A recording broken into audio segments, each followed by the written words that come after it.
Hey everybody, I'm Jennifer. Today we are making seafood risotto. Now, seafood risotto is one of my go-to dishes when I'm having people over. It's one of my favorite fancy dishes to make, and it's really not difficult. There's just a few different steps involved. I'm going to show you a couple different tricks to make your risotto just taste better than ever. And this dish is also one of the things that I would bring to cooking competitions, and it actually got me pretty far in the competitions a couple times. So very happy with my seafood risotto. I think you guys are going to love it, so let's get started. The first thing we're going to do to make our seafood risotto is amp up the flavor of our cooking stock a little bit. So we're just going to add some extra flavors to this stock just to really make this taste better than ever, because this is essential to our seafood risotto. I'm just adding a couple cups of seafood stock to a saucepan. We're going to add in some cut tomatoes, a couple pinches of dried thyme, and we're going to add some roasted shrimp shells. This just gives the broth a really nice deep shrimp flavor. We're going to bring this to a boil. Now that it's at a boil, we're just going to reduce it to a simmer and let it simmer for about 25 to 30 minutes. The next step in our recipe is to roast some tomatoes. I've got some cute little cherry tomatoes here. We're going to roast these, and we're going to do that partially for decorating the risotto, makes it look really pretty, but also because it adds a nice juicy tomato flavor to every bite of the risotto. I'm going to drizzle our tomatoes with a little bit of olive oil, then sprinkle them with some kosher salt and some freshly ground black pepper. Just going to give this a good mix to toss everything together. I'm going to roast these in a 400-degree oven for about 15 minutes or until they've shriveled a little bit and look nice and juicy. Our tomatoes are out of the oven and looking nice and juicy. Now we're just going to set them aside and let them cool until we're ready to serve. The next thing we're going to talk about is the seafood. So I'm using scallops and shrimp, and I think this is a classic seafood risotto combination. I also love butter poaching lobster for this risotto recipe, but that's a recipe for another time. So I'm going to stick with scallops and shrimp, and I'll show you how to prepare them. So here are my scallops and shrimp, and I'm just going to make sure that they are very dry before I saute them. If they've got any moisture on them, it will make them much more difficult to achieve a golden color on them. Now I'm going to season both sides of my seafood with some kosher salt and some black pepper. Just do the same thing to the other side. Now it's time to cook the seafood. I melted a couple tablespoons of butter over medium-high heat. I'm going to add a little drizzle of olive oil. Now I'm going to add my shrimp, and we're going to cook them for about 90 seconds per side.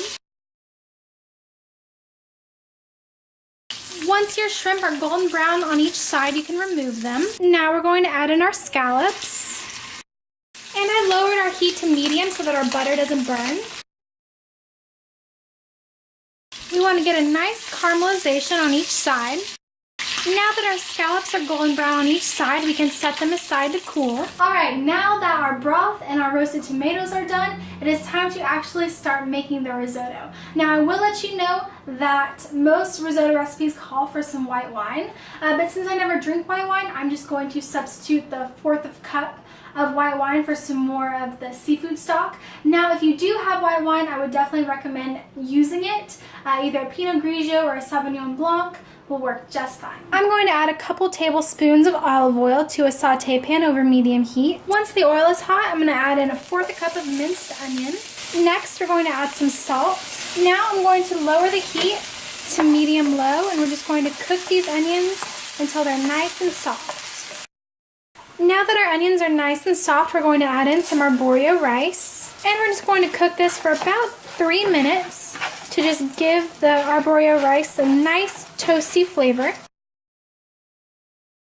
Okay, so I want to add 2 things while we're in the process of making the risotto. The first is make sure that you strain your stock. Before you start ladling it into the risotto, you'll have those bits of tomato and those shrimp shells. You definitely don't want those in your risotto, so make sure you strain the stock before you start ladling it into the risotto. The second thing is you want to make sure that you keep your stock warm on the stove in another saucepan as you're ladling it in. Everything will go much more smoothly if the stock is warm as you're adding it into the risotto. Now that our rice has gotten a little bit of color on it, we're going to add about a 1/4 cup of stock. And we're just going to keep cooking this until most of the stock has been absorbed.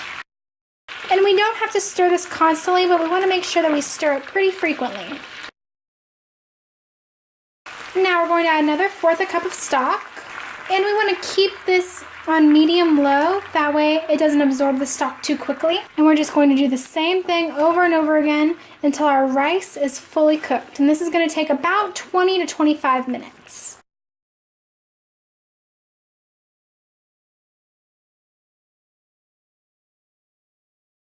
So the risotto's been cooking for 20 to 25 minutes. Now it's time for you to taste it to make sure it's to the right texture that you want. Still too hard for your liking, then just keep adding some more stock and keep cooking it until it's the right texture for you. Now we're going to add our 3 ingredients that are the most important to this recipe. So these are going to take the risotto over the top. The first thing I just added is some cold unsalted butter. We're just going to whisk this in until it's totally emulsified.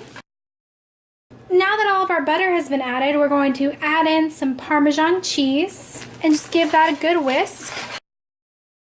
Now that it's nice and creamy and cheesy, we're going to add in our last secret ingredient, some unsweetened whipped cream. Just going to turn our heat to low and fold in the heavy cream. Our risotto is silky, creamy, and cheesy. Now we're just going to adjust for seasoning and then we're ready to plate. Now I'm going to plate up a nice serving of our risotto. Now we're going to add some of our scallops and our shrimp. And we're going to add some of our baby roasted tomatoes, along with just a squeeze of lemon juice to brighten it up a little bit. Now we're going to add some fresh basil. And we are ready to eat. Are you guys tired? I'm tired. This is not really a weeknight dish. I am making it on a weeknight, but it's not a weeknight dish. This is like an anniversary, somebody got a promotion, someone got an A on their paper type of dinner. This is not a Thursday night, get dinner on the table type of dinner, but that's okay. This is a good special occasion dish. So everything is ready to go. I'm just going to take a big bite of everything. Oh my god, you guys. That lemon brightens it up perfectly. The basil is such a good compliment. The tomatoes burst in your mouth. The seafood is juicy. The risotto is ridiculous. All the ingredient quantities and recipe instructions are on my website, engenskitchen.wordpress.com. Thank you guys for spending time with me. I'll see you next time.